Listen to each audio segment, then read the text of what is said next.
सोचिए, दुनिया की दो सबसे बड़ी लोकतांत्रिक ताकतें, भारत और संयुक्त राज्य अमेरिका, एक ऐसी ट्रेड डील की दहलीज पर खड़ी हैं जो वैश्विक अर्थव्यवस्था का समीकरण बदल सकती है। लेकिन तभी अचानक एक मोड़, टैरिफ पर कानूनी पाबंदी, सियासी बयानबाजी और बाजार में बेचैनी।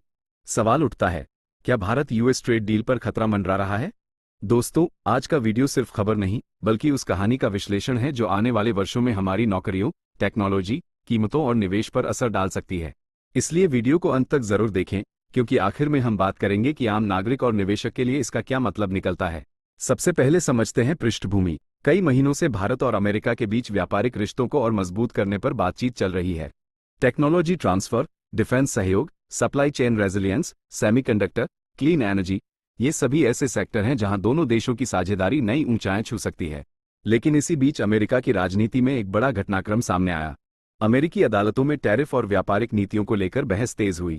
रिपोर्ट्स के मुताबिक सुप्रीम कोर्ट के एक फैसले, हस्तक्षेप ने कुछ टैरिफ कार्रवाइयों की सीमा पर सवाल खड़े किए। नतीजा, नीतिगत अनिश्चितता। अब आप सोच रहे होंगे, टैरिफ पर पाबंदी का भारत यूएस डील से क्या लेना देना? यहीं से कहानी दिलचस्प बनती है। टैरिफ क्या होते हैं? सरल भाषा में कहें तो टैरिफ आयात पर लगाया जाने वाला टैक्स है। सरकारें इसे घरेलू उद्योग की रक्षा, राजस्व बढ़ाने या रणनीतिक दबाव के लिए इस्तेमाल करती हैं। जब अमेरिका किसी देश पर टैरिफ लगाता है तो उस देश से आने वाले सामान महंगे हो जाते हैं। अगर अदालत कहती है कि टैरिफ लगाने की प्रक्रिया या अधिकार सीमित है, तो सरकार की ट्रेड रणनीति प्रभावित हो सकती है। और जब ट्रेड रणनीति बदलेगी तो चल रही द्विपक्षीय बातचीत पर भी असर पड़ेगा। इस पूरे घटनाक्रम के बीच एक नेम बार बार सुर्खियों में आता है, डोनाल्ड ट्रंप। ट्रंप की व्यापार नीति हमेशा अमेरिका फर्स्ट के नारे के साथ जुड़ी रही है।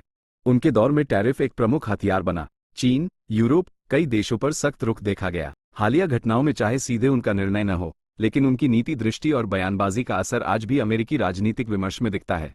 दूसरी ओर भारत में नेतृत्व है नरेंद्र मोदी का। मोदी सरकार ने मेक इन इंडिया, आत्मनिर्भर भारत और ग्लोबल सप्लाई चेन में भारत की भूमिका बढ़ाने पर जोर दिया है। भारत चाहता है कि अमेरिका के साथ डील ऐसी हो जो टेक्नोलॉजी, निवेश और निर्यात के नए रास्ते खोले। अमेरिका चाहता है कि उसे एक भरोसेमंद, लोकतांत्रिक और रणनीतिक साझेदार मिले। अब आते हैं मुख्य मुद्दे पर। खतरा क्यों? नीतिगत अनिश्चितता। जब अदालतें टैरिफ अधिकारों को सीमित करती हैं, तो सरकार को अपनी रणनीति फिर से तय करनी पड़ती है। इससे चल रही ट्रेड वार्ताओं की टाइमलाइन प्रभावित हो सकती है। राजनीतिक दबाव। अमेरिका में चुनावी राजनीति, भारत में घरेलू उद्योग का दबाव, दोनों तरफ निर्णयों को जटिल बनाते हैं।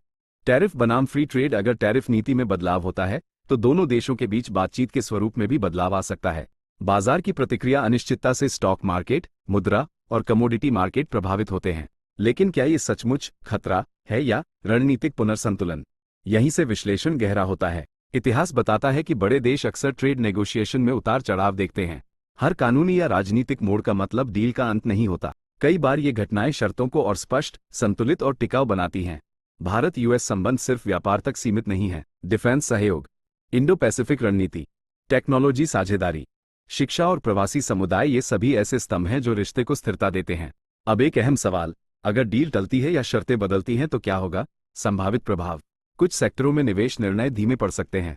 आयात निर्यात लागत पर असर। कंपनियों की सप्लाई चेन रणनीति में बदलाव। संभावित अवसर। भारत के लिए वैकल्पिक बाजारों पर जोर। घरेलू उत्पादन को बढ़ावा। नई रणनीतिक साझेदारियां। याद रखिए, वैश्विक व्यापार शतरंज की तरह है। एक चाल बदलती है तो पूरी बिसात का संतुलन बदल जाता है। अब बात करते हैं आम दर्शक के लिए सबसे महत्वपूर्ण हिस्से की, आम नागरिक पर असर अगर टैरिफ नीति बदलेगी तो। इलेक्ट्रॉनिक्स, ऑटो पार्ट्स, टेक उत्पाद की कीमतों में उतार चढ़ाव संभव है। नौकरी और उद्योग। इट, फोमा, मैन्युफैक्चरिंग सेक्टर पर सकारात्मक, नकारात्मक संकेत। आउटसोर्सिंग वीजा नीतियां अप्रत्यक्ष रूप से जुड़ी निवेशक के लिए संकेत। अनिश्चितता इक्वल्स वोलेटिलिटी। लंबी अवधि की रणनीति जरूरी। सेक्टरल डाइवर्सिफिकेशन अहम। यहां एक बड़ी सीख निकलती है। ट्रेड डील सिर्फ सरकारों की बात नहीं, बल्कि हर नागरिक की जिंदगी से जुड़ा विषय है। अब सबसे दिलचस्प भाग, आगे क्या? संभावित परिदृश्य।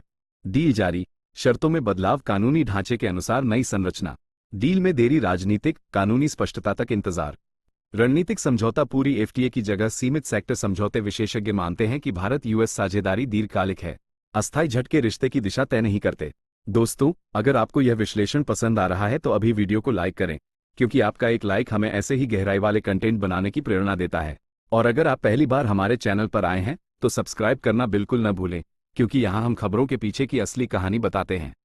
ट्रेड डील पर सवाल उठे हैं। नीतिगत अनिश्चितता मौजूद है, लेकिन रिश्ता मजबूत आधार पर टिका है। अर्थव्यवस्था में स्थिरता का सबसे बड़ा नियम है परिवर्तन स्थायी है। जो देश बदलाव के साथ खुद को ढाल लेते हैं वही आगे बढ़ते हैं।